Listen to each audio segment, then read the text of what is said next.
하나님의 말씀은 에스겔 18장 31절 구약성경 1177면에 있습니다. 함께 봉독하시겠습니다. 시작. 너희는 범한 모든 죄악을 버리고 마음과 영을 새롭게 할지어다.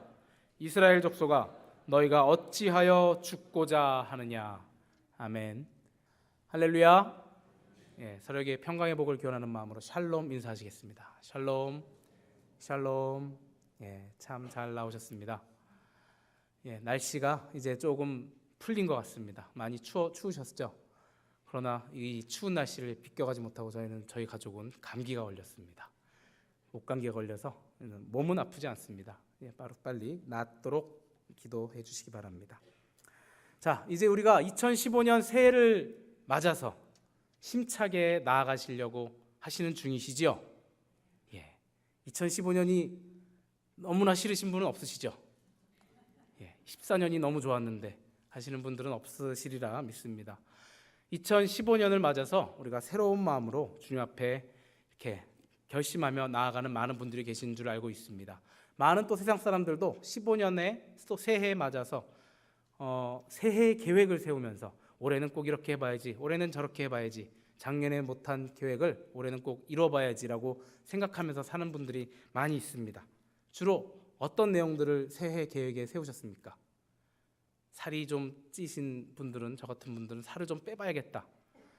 저는 한 번도 살을 빼봐야겠다는 계획을 한 적은 없습니다. 그냥 제 마음대로 살려고 합니다.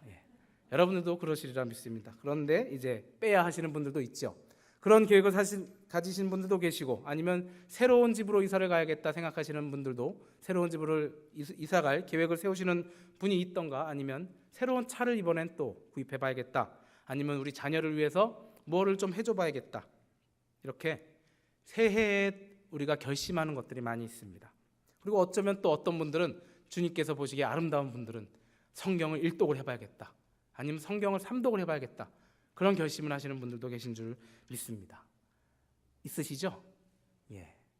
웃으시는 게 그 정도의 결심이야 뭐 늘 하는 것이지 않은 모습 같으십니다. 자, 주님께서 많이 좋아하실 것 같습니다. 근데 주님도 우리뿐 아니라 하나님 아버지께서도 우리가 이렇게 새해에는 새로워지기를 바라고 계십니다. 오늘 우리가 읽은 본문 말씀에 보면 그 하나님의 마음이 나와 있습니다. 우리 함께 다시 한번 읽어보겠습니다. 에스겔 18장 31절 말씀, 오늘 성경을 덮지 마시고 함께 보시기 바랍니다. 자, 함께 읽겠습니다. 시작. 너희는 범한 모든 죄악을 버리고 마음과 영을 새롭게 할지어다. 이스라엘 족속아, 너희가 어찌하여 죽고자 하느냐. 아멘. 하나님께서는 우리에게 무엇을 원하십니까? 우리가 범한 모든 죄악을 버리기를 원하십니다. 그리고 마음과 영을 새롭게 하는 것을 원하고 계십니다. 자, 이것이 하나님께서 우리에게 바라시는 우리의 새로운 모습입니다. 오늘 본문 그 18장, 에스겔 18장의 앞절에 31절의 앞에 26절부터 보면은 우리가 성경 가지신 분 한번 보시기 바랍니다. 제가 읽어드리겠습니다. 이러한 자세한 설명, 새롭게 된다는 것에 대한 자세한 설명이 나와 있습니다. 제가 읽어드리겠습니다. 만일 의인이 그 의를 떠나 죄악을 행하고 그로 인하여 죽으면 그 행한 죄악으로 인하여 죽는 것이요, 만일 악인이 그 행한 악을 떠나 법과 의를 행하면 그 영혼을 보전하리라. 그가 스스로 헤아리고 그 행한 모든 죄악에서 돌이켜 떠났으니 정녕 살고 죽지 아니하리라. 그런데 이스라엘 족속은 이르기를 주의 길이 공평치 않다 하는도다. 이스라엘 족속아, 나의 길이 어찌 공평치 아니하냐? 너의 길이 공평치 아니하는 것은 아니냐? 나 주 여호와가 말하노라. 이스라엘 족속아, 내가 너희 각 사람의 행한 대로 국문할지라. 너희는 돌이켜 회개하고 모든 죄에서 떠날지어다. 그리한즉 죄악이 너희를 패망케 아니하리라. 오늘 읽은 본문이죠. 너희는 범한 모든 죄악을 버리고 마음과 영을 새롭게 할지어다. 이스라엘 족속아, 너희가 어찌하여 죽고자 하느냐. 자, 앞에 26절부터 읽어보았더니 우리가 사실은 다 아는 내용입니다. 처음 보는 내용이다 하시는 그런 거 아니시죠? 무슨 말씀입니까?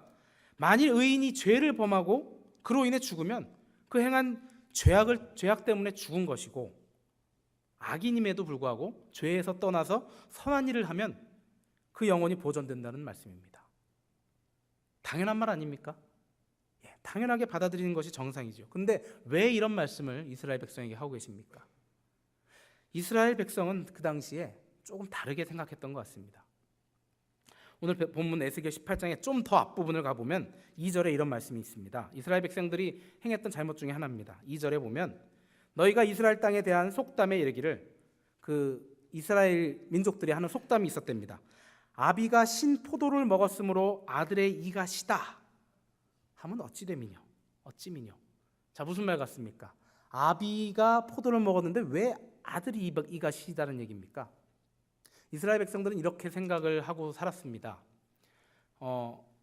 우리 그 출애굽 때 받았던 하나님의 10계명 가운데 하나님께서 나를 미워하는 자는 그 죄를 3대 4대까지 보내리라. 그 죄로 인해 그 죄의 값을 3대 4대까지 가게 하리라는 그 말씀 때문에 이러한 생각을 갖고 살았습니다. 즉 아버지가 죄를 지면 그 아들까지 이가 시릴 정도로 그 죄의 여파가 간다라고 생각을 하고 살았던 것입니다. 그러나 그 18장 3절 4절에 바로 이어서 나옵니다. 이렇게 하는 말이 어찌미뇨? 다시는 이런 속담을 쓰지 못할 것임이라. 하나님의 말씀입니다. 다시는 이런 속담을 쓰지 말라는 것입니다. 틀렸다는 것입니다. 4절에 이어서 아비의 영혼이 내게 속함 같이 아들의 영혼도 내게 속하였으니 범죄하는 그 영혼이 내게 죽으리라 말씀하십니다. 이스라엘 백성들이 사실은 그렇게 생각을 했었고 그것이 틀리진 않았었습니다. 이스라엘 백성들이 받은 10계명에 의하면은 그 계명대로 아비가 죄를 졌기 때문에 그 가족까지 죽게 되는 일들이 사실 있었습니다. 성경에도 있었죠. 여러분들 아간이라는 사람 아시죠?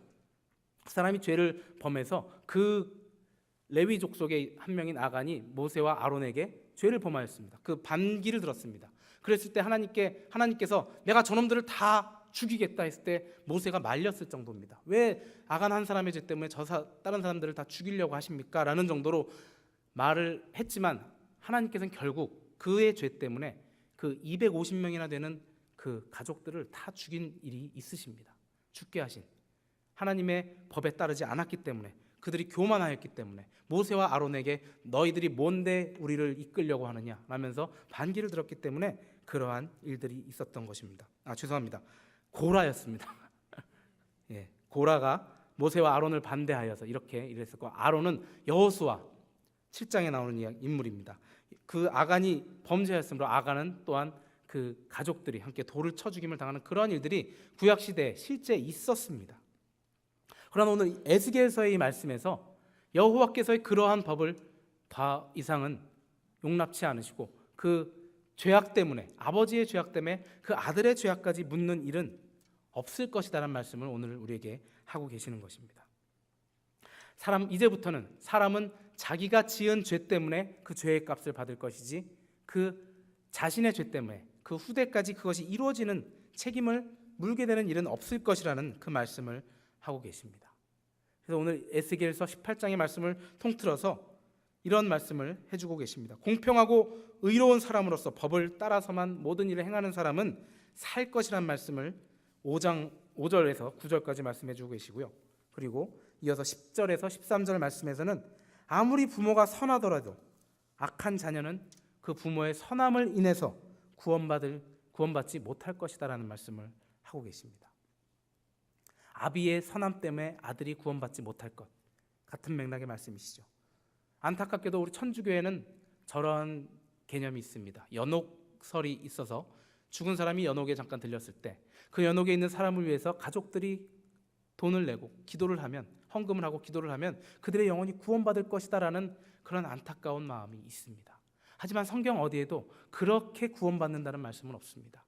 오직 그 한 사람이 하나님 앞에 나와서 회개하고 죄사함을 받아야, 그리고 예수를 구주로 시인하면 그때에서야 구원을 받는다고 하였지, 내가 잘못한 것을 나의 자식들이 대신 빌어서 구원을 받는다는 말씀은 성경 어디에도 없습니다. 오늘 에스겔서의 말씀도 그와 같은 말입니다. 그 아비의 죄가 아무리 큰들 그 죄의 값이 아들에게 갈 것이 아니요, 그 아버지가 아무리 선한들 그 선함 때문에 구원을 받음이 아들에게까지 미치지 않을 것이다라는 말씀을 오늘 말씀 중에 하고 계십니다. 하지만 이스라엘 민족들은 아까 말했던 그 속담처럼 율법을 잘못 이해하고 범죄한 아비의 자녀까지 그 죄값을 묻는 경우가 많았던 것입니다.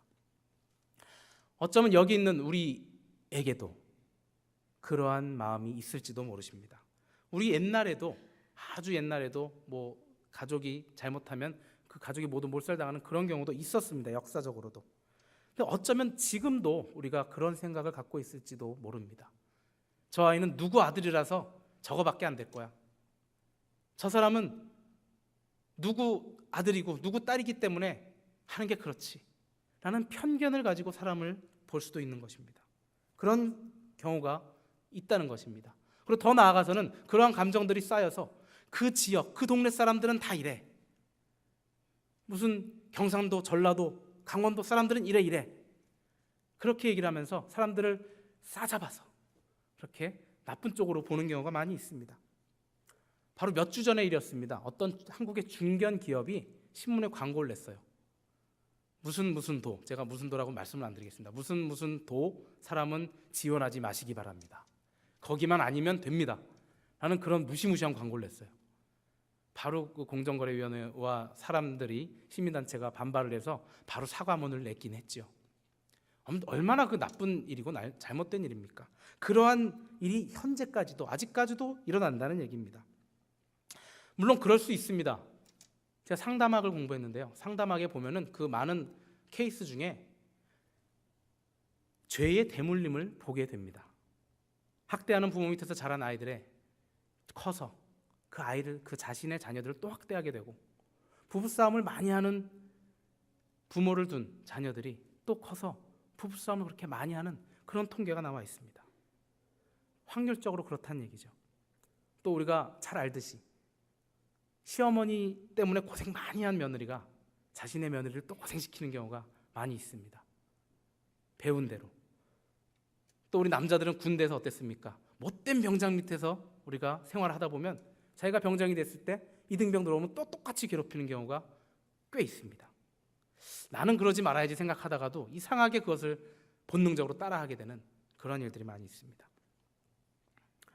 못된 짓을 똑같이 하는 것, 이해가 되는 일이지만, 하지만 나의 때에 잘못된 것을 내가 깨달았다면 그것을 끊을 수 있는 것입니다. 내가 당한 게 억울할지라도 그냥 나로서 그 억울함을 끝내야지, 그렇게 참고 우리 후대에는 그 영향을 주지 말아야지 하고 생각을 할 수 있는 것입니다. 우리 때는 이랬는데, 젊은이들이 듣기 싫어하는 말이 그런 게 있죠. 6.25 때는 이랬는데, 뭐 강냉이죽 하나 먹고 살았는데. 그 젊은이들이 들으면 좋아할까요? 그만큼 어르신들이 고생하신 건 압니다만, 그때 그러니까 너희도 그렇게 고생해라 라고 하시는 분들이 있습니다. 여기는 그러신 분들이 없는 걸 알고 있지만, 우리의 고생이 우리의 때로 끝나고 너희는 그 대신 우리 때문에 축복받았으니 우리한테 감사할 줄 알아라 라는 그 정도면은 당연히 그렇게 해야 합니다. 나의 잘못하는 모습을 보면서 또 이렇게 생각하죠. 나의 부모님께서 이 정도밖에 나한테 안 해줬기 때문에 나는 내 자녀에게 이렇게 하는 게 어쩔 수 없어 라고 나의 잘못을 부모에게 전가를 시킵니다. 내가 더 아이를 사랑할 수 있고, 내가 더 부지런하게 아이들에게 뭘 해줄 수 있는데 그것을 하지 못하고 내 부모가 나한테 이거밖에 안 해줬어 그러면서 내가 안 해도 난 내 책임이 아니야, 그렇게 행동하는 사람이 있습니다. 오늘 본문에서 나온 이스라엘 백성도 이러한 똑같은 죄악을 저지르는 것이었습니다. 그들은 지금 포로 생활 중에 있습니다. 에스겔서의 이 시대는 포로 중에 있는 시대였습니다. 포로 기간 중에 있는 시대였습니다. 그러면서 그 당시에 이스라엘 젊은이들이 이렇게 생각을 했었을 것입니다. 부모들이, 우리의 선조들이 잘못을 했기 때문에 우리가 이렇게 고생을 하고 있어 라고 자신들이 어떻게 해나가야 할 방법은 생각하지 않고 그 부모들만 탓하는 그러한 이스라엘 백성들의 모습이 있었던 것이었습니다. 우리나라도 그랬겠지요. 일제시대 때 나라를 어떻게 빼앗긴 그것을 선조들의 탓을 하고, 선조들이 잘못했으니까 이러한 고생을 하지 하면서 그 선조들을 탓하면서 환경의 탓으로 자신들의 불행을 돌려버리는 그 모습이, 비겁한 모습이 이스라엘 백성들에게도 있었고 어쩌면 우리들에게도 있었을지 모릅니다. 아무리 나의 부모가, 나의 선조가 이러한 체질을 가졌더라도, 무언가 게으르셔서, 뭔가 잘 현명하지 못하셔서 이러한 모습을 나에게 보였더라도 나부터는 그러지 않을 수 있다는 것입니다. 나쁜 습성을 그들이 갖고 있을지 몰라도 내가 그것을 이어받을지 안 받을지는 나의 선택이 될 수 있는 것입니다. 더군다나 우리 크리스찬들은 누구의 자녀입니까? 하나님의 자녀입니다. 믿으십니까? 하나님의 자녀가 된 우리들은 하나님의 습성을 받을 수 있는 권리가 생긴 것입니다. 나의 육신의 아버지의 습성만 받으려고 할 것이 아니라 하나님 아버지의 습성을 받으려고 우리가 노력할 때에 우리의 삶은 변하게 되는 것입니다. 우리에게 기회가 생긴 것입니다. 내가 하나님의 자녀이기 때문에. 오늘 본문에서는 이렇게 우리가 죄에서 돌아서서 새로운 삶을 살기를 원하시는 하나님 아버지의 마음이 담겨져 있습니다. 그리고 두 번째로 우리의 행동뿐 아니라 마음과 영을 새롭게 하기를 원하시는 하나님 아버지의 말씀이 오늘 본문에 나옵니다. 사실 이것은 또 다른 얘기가 아닙니다. 다른 이야기가 아닌 한 가지 이야기입니다. 첫째로 우리가 죄악을 버리고, 둘째로 마음과 영을 깨끗이 하라, 그런 말이 아니고 우리가 죄악을 버리면 우리의 마음과 영이 깨끗해질 것이다라는 그렇게 어렵지 않은 논리입니다. 당연한 거 아니겠습니까? 어떻게 보면 반대로 얘기를 해도 맞습니다. 우리의 마음과 영이 깨끗하면 죄악에서 멀어질 수밖에 없는 것입니다. 하나의 이야기로 우리의 마음과 영을 깨끗해서 죄악으로부터 떠나는 그 모습을 기대하는 하나님의 마음이 오늘 본문 말씀에 들어있는 것입니다. 우리가 새롭게 되기 위해서는 회개해야 한다는 것입니다. 회개하지 않고서는 새롭게 될 수가 없는 것입니다. 마음을 깨끗게 하는 것, 바로 회개한다는 것입니다. 우리가 회개하지 않고서는 이 새해를 맞아서 우리가 아무리 새로운 모습을 가지려고 해도 소용이 없다는 것입니다. 회개하지 않고서는 이렇게 멋들어진 새해 계획을 아무리 세워봐야 우리가 삶이 변하지 않는다는 것입니다. 우리가 이 아름다운 카페트에 김치 국물을 흘렸다고 생각을 해보십시다. 얼마나 끔찍한 일이에요. 그러면 그 김치 국물을 닦아내고, 닦아도 소용이 없으면 잘라내서 새로운 것을 갖다 붙여야지, 그냥 뭐가 묻었으니 그 위에 다른 카펫을 덮어버리면 그 냄새는 어떻게 할 겁니까? 좀 지저분한 예를 들어서 죄송합니다. 하지만 여러분들 마음에 확 닿게 하기 위해서 김치국물 예를 들었습니다. 내가 사장으로서 직원들의 돈을 강탈하면서 직원들한테 인기를 얻어야지 생각하면 그게 인기가 얻어집니까? 직원들의 돈을 강탈하는 것부터 그만두어야지 인기 있는 사장이 되는 것입니다. 이런 것을 암만 계획해봐야 소용없다는 것입니다. 내가 계속 나를 절제 못하고 술, 담배하면서 폭식하면서 내 몸을 새해는 건강하게 만들어야겠다라고 계획한다면 그것이 되겠습니까? 될 수가 없는 것입니다. 아무 소용이 없는 새해 계획이 되는 것입니다. 우리가 주 앞에서 새로운 피조물이 되려면 우리는 죄악의 길에서 돌아서서 새 길로 나가야 되는 것입니다. 나의 손은 더러운 것은 잔뜩 묻히고 주님 앞에 찬양합니다. 주님 나를 받아주시옵소서 하고 이 더러운 손을 올리면 그 찬양이 올라가겠습니까? 주님께 드리는 기도가 올라가겠습니까? 하나님께서는 이제 우리가 죄악에서 돌아와서 새 사람이 되기를 원하십니다. 오늘 본문 마지막 부분에 이렇게 말씀하셨죠. 너희가 어찌하여 죽으려 하느냐? 하나님께서 우리를 지으신 하나님께서, 우리를 만드신 하나님께서, 우리의 아버지 되시는 하나님께서 자식된 우리들에게 안타까워하시면서 말씀하십니다. 너 그러다가 나의 곁에 못 온다. 천국에 들어오지 못해. 안타까운 마음으로 그러다가 너 평생 나를 만나지 못하는 나의 자식이 안 되어버리면 어떡하니 하는, 지옥불에 떨어지면 어떡하니, 그런 안타까운 마음으로 우리를 부르고 계십니다.